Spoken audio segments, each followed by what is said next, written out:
Good afternoon, students.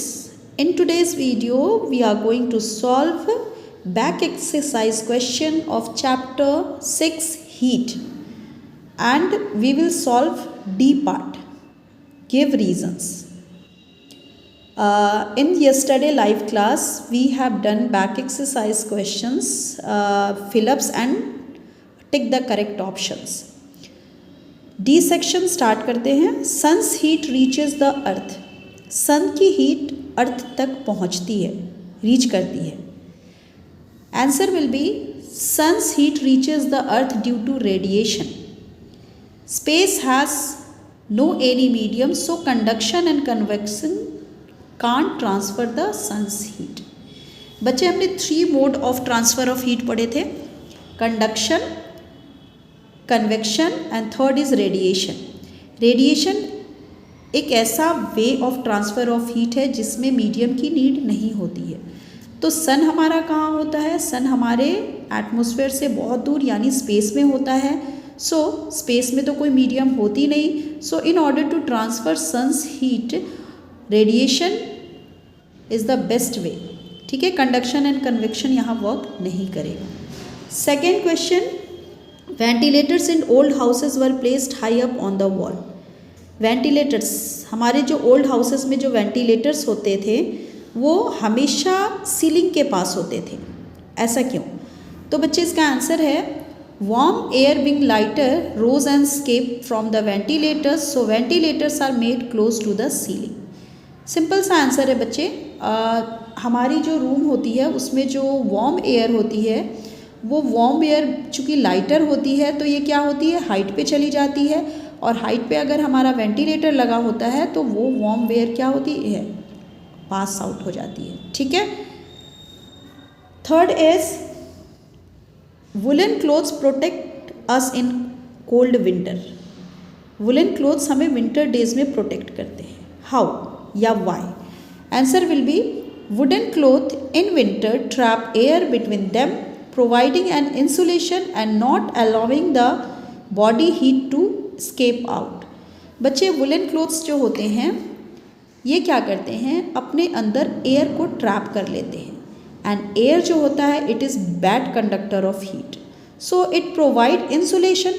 Okay, ये insulation provide करता है एंड साथ ही साथ ये it do not allow the body heat to escape out. Body की हीट को बाहर जाने नहीं देता. ओके, फोर्थ क्वेश्चन की तरफ मूव करते हैं. Reading from a laboratory thermometer has to be taken instantly.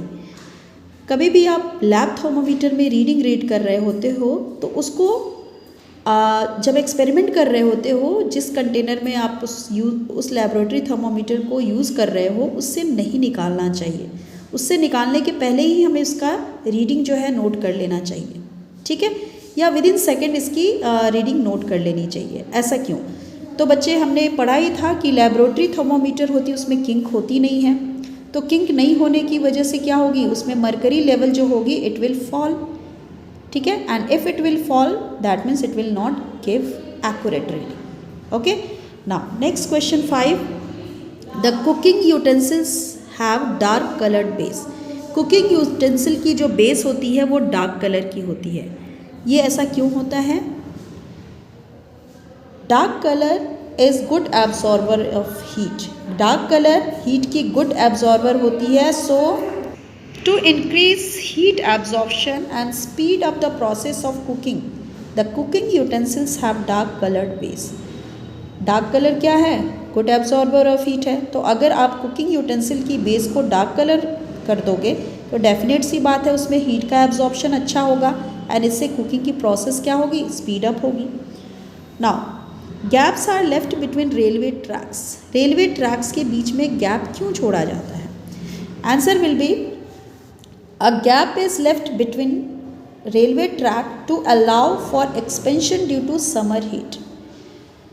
Summer heat में क्या होती है, हीट की वजह से हमारी जो रेलवे ट्रैक है वो एक्सपेंड हो जाती है. एंड एक्सपेंड होकर के उनके बीच अगर आपने उसमें गैप छोड़ा है तो एक्सपेंड होकर के क्या करेगी, उस गैप को वो फिल कर देगी. लेकिन अगर आपने गैप उसमें नहीं छोड़ा है, at that time track will expand and bend and it lead to accident, and इसकी वजह से क्या हो सकता है, एक्सीडेंट हो सकता है। Now next question number 7, a thick glass tumbler breaks on adding hot liquid. जब एक थिक ग्लास टम्बलर में आप हॉट लिक्विड को डालते हो तो ये ब्रेक कर जाता है, why? Answer will be a thick glass tumbler cracks when hot liquid is poured into it. क्या है, मैंने क्वेश्चन को ही रिपीट किया हुआ है। This is because glass is a bad conductor of heat, due to hot liquid its inner layer expand while the outside layer do not, thus breaking the glass. Okay, अभी क्या हमने पढ़ा कि जो हीट आपकी जो ग्लास होती है it is bad conductor of heat. Okay, so जैसे ही आप इसमें हॉट लिक्विड डालोगे तो इससे क्या होगी, इसकी इनर लेयर तो थोड़ी बहुत एक्सपेंड कर जाएगी, बट जो आउटसाइड लेयर है इट विल नॉट एक्सपेंड। तो क्या हो गया, इससे आपकी जो ग्लास है इट विल ब्रेक, ये टूट जाएगी। Now next and last question is mercury does not fall in a clinical thermometer. Mercury जो होती है क्लिनिकल थर्मोमीटर के अंदर जो फिल करते हैं वो फॉल नहीं करती है।